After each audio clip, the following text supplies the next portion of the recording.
मुंबई के मड इलाके में अवैध तरीके से बनाए गए करीब 1 दर्जन के आसपास जो स्टूडियो थे उन्हें अब तोड़ने की प्रक्रिया शुरू हो चुकी है। मैं इस वक्त स्पॉट पर मौजूद हूं और यहां पर मैं दिखाऊं तो तमाम जो जेसीबी मशीनें हैं, जो बुलडोजर हैं, वो इस स्टूडियो को तोड़ने की प्रक्रिया शुरू कर चुके हैं। मैं आपको बताऊं कि एनजीटी ने इस तमाम कंस्ट्रक्शन को जो है अवैध बताते हुए, सीआरजेड नियमों का उल्लंघन बताते हुए तोड़ने का आदेश दिया था और उस आदेश के बाद बाकायदा यहां पर तोड़ कार्रवाई शुरू हो चुकी है। मैं कहूं तो आपको यहाँ पे 3 से 4 जो बुलडोजर हैं वो इस वक्त जो है तोड़ कार्रवाई करने में जुटे हुए हैं। आप देख सकते हैं कि कितने बड़े बड़े स्टूडियो जो है यहाँ पर बनाए गए थे। 1 दर्जन के करीब स्टूडियो बनाए गए थे अवैध तरीके से और इस अवैध निर्माण को लेकर बीजेपी के जो नेता हैं किरीट सोमैया लगातार आवाज उठा रहे थे। लगातार वो जो उद्धव सरकार थी तत्कालीन, उस वक्त जो है उन पर जो है निशाना साध रहे थे। मैं आपको बताऊं तो इन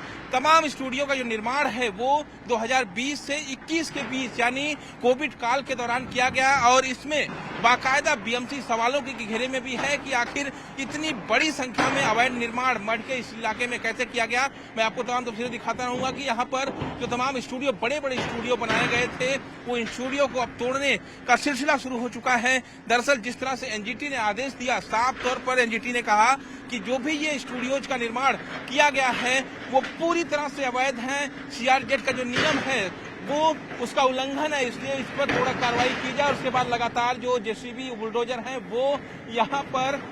थोड़ा कार्रवाई करने में जुटे हुए हैं। दरअसल मैं आपको बताऊं तो किरीट सोमैया का लगातार ये आरोप है कि आदित्य ठाकरे और असलम शेख, जो तत्कालीन उद्धव सरकार थी और पर्यावरण मंत्री उस वक्त आदित्य ठाकरे थे, उनकी मिली भगत से ही ये स्टूडियो तैयार किए गए थे, स्टूडियो खड़े किए गए थे। आरोप ये भी है किरीट सोमैया का कि इससे जो भी कमाई होती थी उसका एक हिस्सा असलम शेख को और एक हिस्सा आदित्य ठाकरे को जाता था और यही वजह है। और इसमें जो बीएमसी कमिश्नर हैं इकबाल सिंह चहल, वो भी सवालों के घेरे में है क्योंकि किरीट सोमैया का आरोप यह है कि इन स्टूडियोज को लगातार एक्सटेंशन देने का जो काम है वो इकबाल सिंह चहल बीएमसी आयुक्त कर रहे थे और यही वजह है कि अब जब स्टूडियो पर तोड़ कार्रवाई शुरू हो चुकी है तो आगे इस पूरे मामले में काफी कुछ चीजें होने वाली हैं। अवैध निर्माण कैसे हुआ, कौन इसके लिए जिम्मेदार है, उसके खिलाफ पुलिस भी जांच करेगी और जाहिर तौर पर बीएमसी की भी इंक्वायरी होगी। तो इसमें कुल मिलाकर कहें तो सिर्फ यही नहीं जो जहां पर तोड़ कार्रवाई इस वक्त चल रही है, बल्कि दूसरे स्टूडियोज भी, आप दूसरी तरफ देखेंगे तो दूसरे स्टूडियोज भी तोड़ने का जो सिलसिला है वो इस वक्त शुरू हो चुका है और कुछ स्टूडियो को तो ढहा भी दिया गया है। आप देखिए ये पूरे स्टूडियो को तोड़ दिया गया है, जो पिलर्स हैं उनको अब हटाना खाली बाकी रह गया है। साथ ही साथ ऊपर की तरफ अगर मैं दिखाऊं, ऊपर की तरफ अगर दिखाऊं तो जो स्टूडियोज बनाए गए थे वो यहाँ पर किस तरह से तोड़े गए हैं वो भी मैं आपको यहाँ पर दिखाने की कोशिश करता हूँ कि किस तरह से तमाम जो स्टूडियोज हैं उनको अब तोड़ दिया गया है। यानी अवैध कंस्ट्रक्शन जो 2020 और 21 के बीच किया गया था उसको देखते हुए जिस तरह से बीजेपी के नेता किरीट सोमैया ने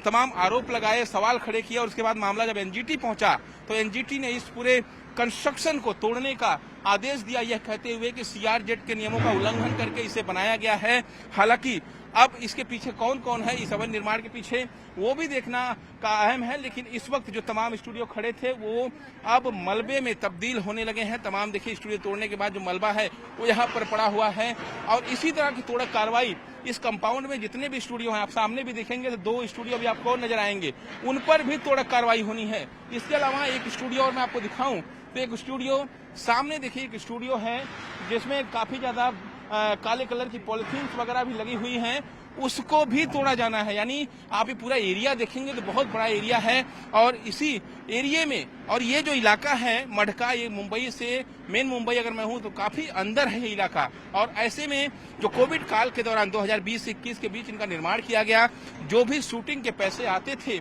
उन शूटिंग के पैसे का हिस्सा किरीट सोमैया का आरोप है कि असलम शेख और आदित्य ठाकरे को भी मिलता था और यही वजह है कि लगातार इनकी सह के आधार पर ही ये स्टूडियो यहाँ पर बने और उसके बाद यहाँ पर शूटिंग शुरू हुई। तो कुल मिलाकर अगर कहें तो इस वक्त तोड़ कार्रवाई की जो प्रक्रिया है तेजी से शुरू है। 3 जेसीबी मशीनें में आपको दिखे, वहां पर दूसरी तरफ का जो हिस्सा है उसे अब जो है जेसीबी मशीन ने तोड़ना शुरू कर दिया है और यहाँ पर बाकायदा पूरे स्टूडियो के चारों तरफ के हिस्से को ढहाया जा रहा है। ये देखिए पूरा एकदम तोड़ा जा रहा है क्योंकि एनजीटी का साफ तौर पर आदेश है। क्योंकि पीछे आप जाएंगे, ये पतरा लगा हुआ है, ये पतरे के पीछे समुद्री इलाका है, समुद्र है, और ऐसे में समुद्री जो इलाका है वहां पर आप जो अगर कोई निर्माण करते हैं, अवैध निर्माण करते हैं, तो सीआरजेड के नियमों का उल्लंघन होता है और उसी के आधार पर एनजीटी ने अपना आदेश दिया है। यानी कुल मिलाकर जो मुद्दा काफी गर्म था, और खासतौर पर उद्धव ठाकरे के सरकार के दौरान 2019-20 में सरकार बनी थी, उस दौरान जो पर्यावरण मंत्री थे और साथ ही साथ असलम शेख जो है वो मुंबई के पालक मंत्री थे, तो इन दोनों की सतह पर ऐसा किरीट सोमैया का आरोप है कि पूरा निर्माण किया गया, पैसे जो आ रहे थे आपस में बढ़ते थे। तो ऐसे में अब इस पूरा कार्रवाई के बाद आगे किस तरह से जांच बढ़ती है, किस तरह से पुलिस इस मामले में अवैध कंस्ट्रक्शन करने वालों के खिलाफ एक्शन लेती है, वो देखना काफी अहम होने वाला है।